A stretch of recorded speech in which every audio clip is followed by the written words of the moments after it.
Good morning, everyone. I'm Sharon McConnell. And I'm Patricia Johnson. Earlier today, our city correspondent Stuart Brooks sat down with Charles de Lesseps, the son of late Ferdinand de Lesseps. After the success of building the Suez Canal in Egypt, the family attempted to repeat their success with the canal in Panama. We go now to the interview. Thanks, Patricia. I'm here now with Charles de Lesseps, and fun fact, our research team tells me that he is a descendant of Napoleon Bonaparte. Charles, is this true? Baguette, croissant macaroni. Well, then my apologies, sir. Now, your father first took on this project on the 1st of January, 1881. What can you tell me about this? A banana, macaron si a la pasa. Now, did your father and his engineers have any knowledge of Panama's terrain? Scooby-Doo?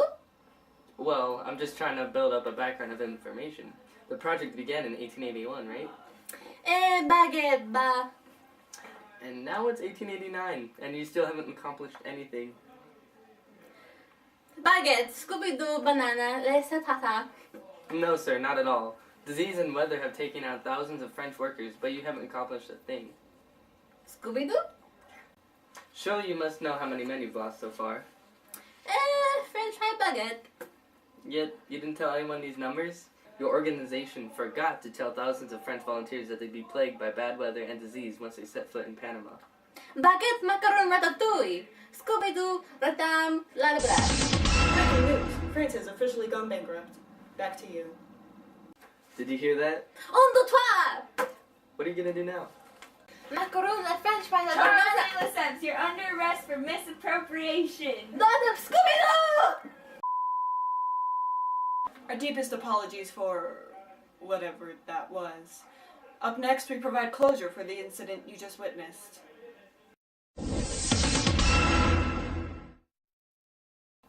We have shifted forward 14 years in time, but we are finally back. Earlier in this broadcast, we witnessed Charles de Lesseps' arrest. Work has officially been terminated in the French building of the canal. Then, in 1894, we saw the creation of the Compagnie Nouvelle des Canaux du Panama, which roughly translates to New Company of the Panama Canal. Now in 1903, the canal assets are available for sale. For just $109 million, you can purchase the Panama Railroad and canal equipment by calling the number on your screen. Hello? I'm going to buy the canal and no one can stop me. Bully. Well, it appears we have a buyer.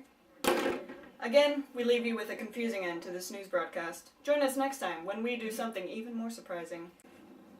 We'll be right back after a word from our sponsors. Hey you! Yeah, you! Are you looking to get away?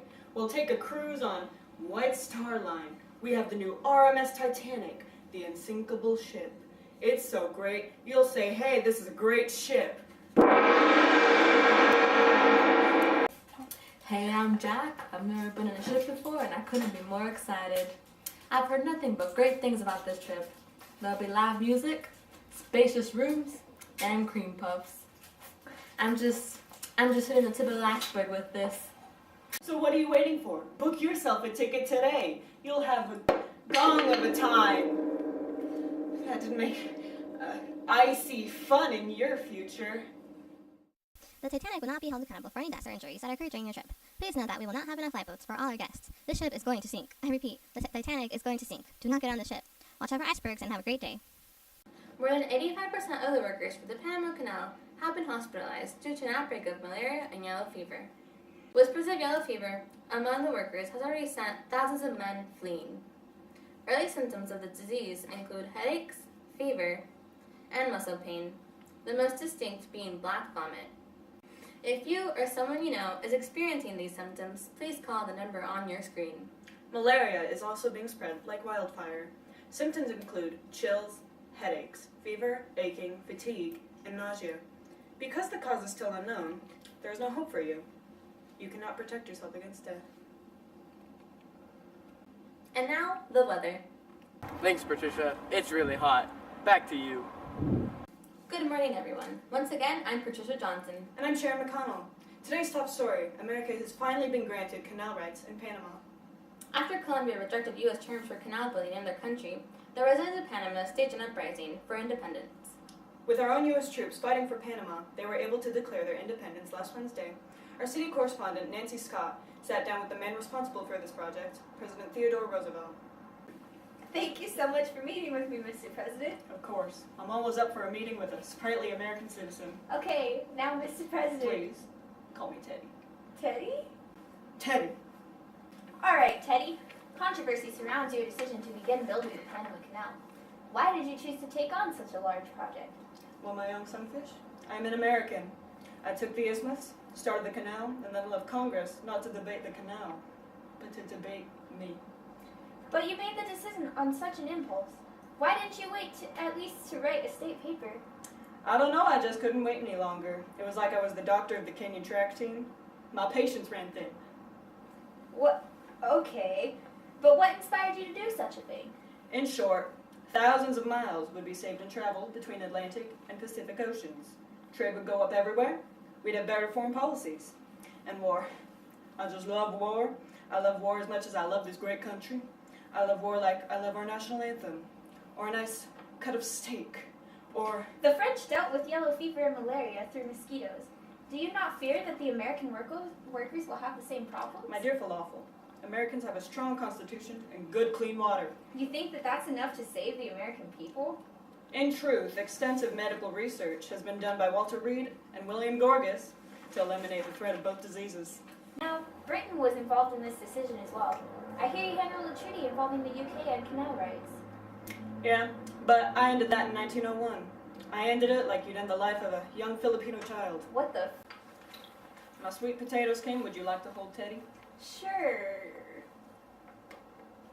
So you saw this canal as necessary for war? Well, of course. If you control both oceans, you can control war. Our great navy can now travel with more ease and speed than ever. Well, that does make sense. But did you have the American support for this? Oh, my shy little possum. My fellow Americans love the idea of this canal. My citizens know that this will be beneficial for us in the long run.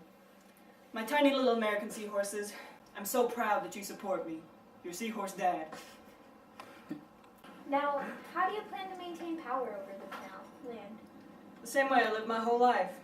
Speaking softly. And carrying a big stick. Oh, that's not metaphorical? No, of course not, my dear cauliflower. I use this to enforce my policies. I actually have quite a few.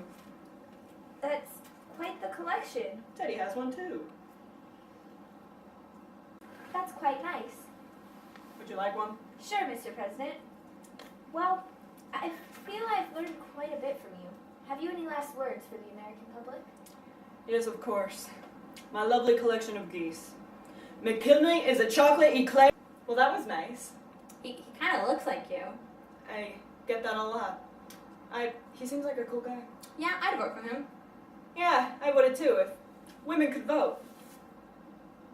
And now, the weather. Thanks, Sharon. It's still hot. Back to you. Workers everywhere are being attracted to the new and improved canal zone. Due to the lack of American workforce, the Isthmus and Canal Commission, ICC, searched for ways to provide workers incentives to stay on the isthmus. To do so, changes are being made to improve the living conditions of the area. 2,500 structures have been renovated or built new, including two-story family homes that feature screened-in verandas, modern plumbing, and electricity. To provide further comfort for the workers, areas around the canal are slowly turning into recreational zones. After long work days, the ICC has provided workers places to spend relaxing evenings. Baseball leagues, YMCA clubhouses, and even bowling lanes have been built to keep the workers entertained. The ICC is spending $2.5 million a year for entertainment and games for white workers. Over 1,000 families are now living on the isthmus due to all their improvements. Nancy Scott is live at the construction site now. Now I'm here live at the construction site of the Panama Canal, where I've been witnessing the workers work now for quite some time. Excuse me, sirs. Hello. What are your names? I'm Brandon. I'm Carlos. And where are y'all from? I'm an American. West Indies. Would you mind summing up a little bit of the working conditions around here? Working conditions are horrible. You know, we gotta work all day, then we gotta go to these, like, rundown houses that they build for us, and we gotta sleep there, and we only get paid 20 cents a day. It's just horrible, really. What do you mean you get paid 20 cents a day? We get 20 cents a day on the gold standard. I'm on the silver standard. I get paid 10 cents a day. That's your loss, buddy. It's not fair. It's not fair. Well, at least you got those rundown houses to go to. I live in a box, actually. Oh, okay. Well, would you mind telling me the kind of entertainment you have? They built us some bowling alleys. They bring in like musicians to play for us. Sometimes we throw sticks at him. It's fun. It's not funny. We don't have entertainment. Oh, It's only for the white people. well, I guess that sums up what we trying to learn here. Back to you, Patricia. And now, the weather. You know what, Sharon? It's still hot.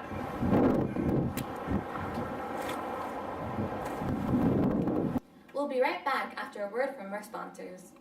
Thanks, Sharon. It's easy for people to think that the Panama Canal is just a groove in the ground, but many don't know what is actually happening. Because the elevation through Panama is not constant, ships have to go over the surface of the land to get across. The locks allow ships to ascend and descend in steps, almost like a staircase that keeps them perfectly level at all times. The canal has 6 steps, 3 upward and 3 downward. At the highest elevation, ships are 85 feet above sea level. The engineering is a real feat for this time. This is Doug Baker, live at the Panama Canal. Back to you, Patricia. Are you tired of trying to draw with a rock? Not satisfied with the results of a fountain pen? Well, now you can use Crayola's newest creation, the crayon. Look at how these real-life customers use our product and learn and grow. We drew numbers. We drew shapes. Crayons brought to you by Crayola. Crayola, light up your life. On this day, August 15, 1914, we bring you an exclusive story of the opening of the Panama Canal. The very first complete passage took place on January 7th. However, it formally opens to the public today. This canal is the single most expensive project in the history of America, with a total of $375 million, which is surprisingly less than expected. We go live to the scene now with Nancy Scott. 33 years ago, construction of the Panama Canal began. Today, I bring you some special footage from its grand opening. At a total of 77.1 kilometers, this is one of the supreme human achievements of all time. Today, we witness the sailing of the USS Ancon, piloted by John A. Constantine. Let's hope they have some smooth sailing.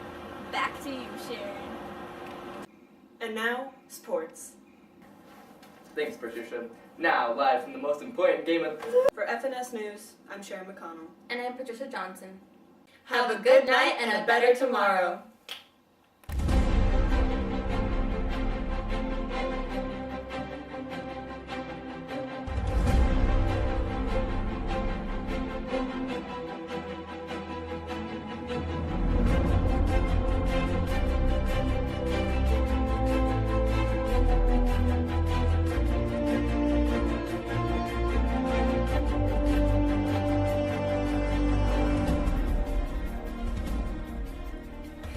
America!